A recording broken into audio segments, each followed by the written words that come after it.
Should we walk down? Alhamdulillah, wassalatu wassalam rasulillah. We are in California, San Diego specifically. Hussein. Assalamu alaikum. So you were saying that summer is summer and Summer is summer and winter is summer. winter is summer in California. Yes, sir. Inshallah.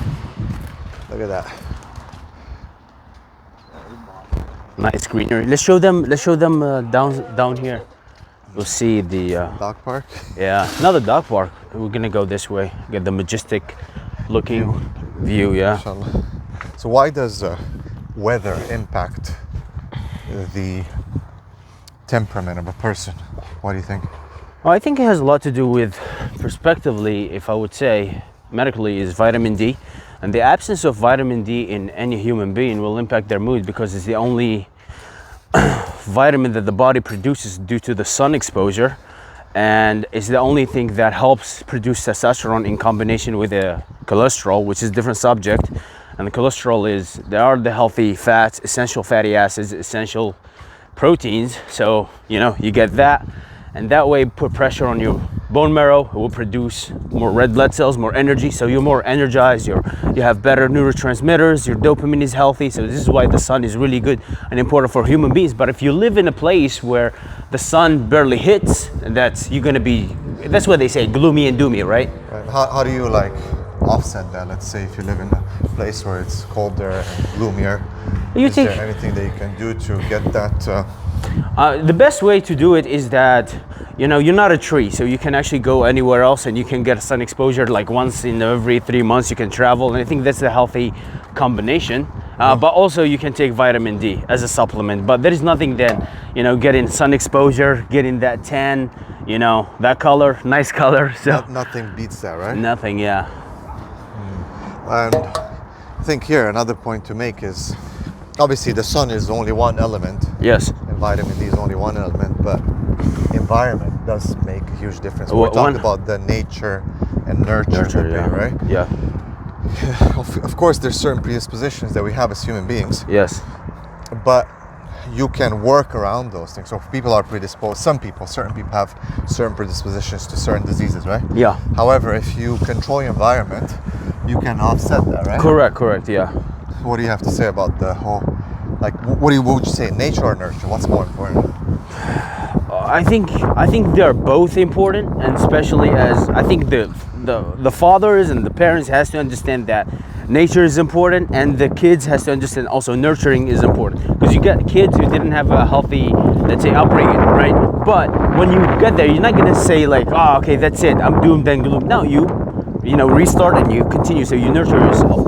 But then the father has to understand, and the parents have to bring up the kids in a good environment as well to kind of create the atmosphere. And that's up for debate. A lot of people be like, yeah, I don't want to be too strict on my kids. I don't want them to feel that they are being they didn't have what I had. And you see this in today's time. You see fathers being mothers, right? They stay at home, they do everything that a mother's supposed to do while he's thinking that it's fair and square. But that's not the case. A man has a job, a woman has a job, and they are complementary to one another. They are not the same. So, and I think that is something when it comes, I don't know if I answered particularly about nature and nurture, but you are the byproduct of your environment, if that was the point. But okay, let's talk about when it comes to, so environment matters. Yes. Okay, obviously we're created in a certain way. Personally, I believe that even if you're in such a nice environment, you have to expose yourself willingly to certain harsh environments so you can learn. But when it comes to motivation, is that something that is nature? Like, are there people who are more motivated by, did Allah just create people who are more motivated than others? Or is that something that you acquire? Does the environment play a big important role? Yeah. What do you think? I think prospectively, I grew up in an environment where I saw my dad waking up every morning, Fajr, then he will leave, and then that's it. I don't see him for the entire day. And I never heard my mom saying like, your dad is not actually around, he doesn't love you guys. She said, no, she always said like, we're looking forward for him to come back. Let's make sure that everything is set up correctly. Help me out, do this, do that, right?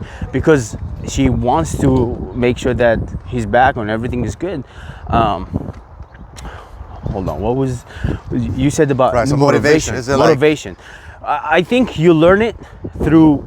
You just want to be driven, and you understand that progress is happiness. If happiness actually is something that we should pursue, but I don't think so. I think we just need to earn respect, be respected, take care of the people you love.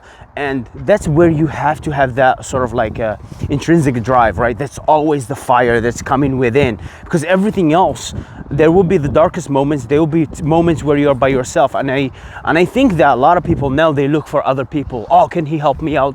Got motivated. Can you? No one will be doing the work for you. You have to do it. I can give you everything laid out for you, the blueprint, the way to do things, but you have to take responsibility, and you have to have what we call the burden of performance and make things happen by yourself. Because first you're going to build your self-esteem, your self-respect, which is the pillar of masculine essence, and you have to welcome challenges, as a brother Jibril you said.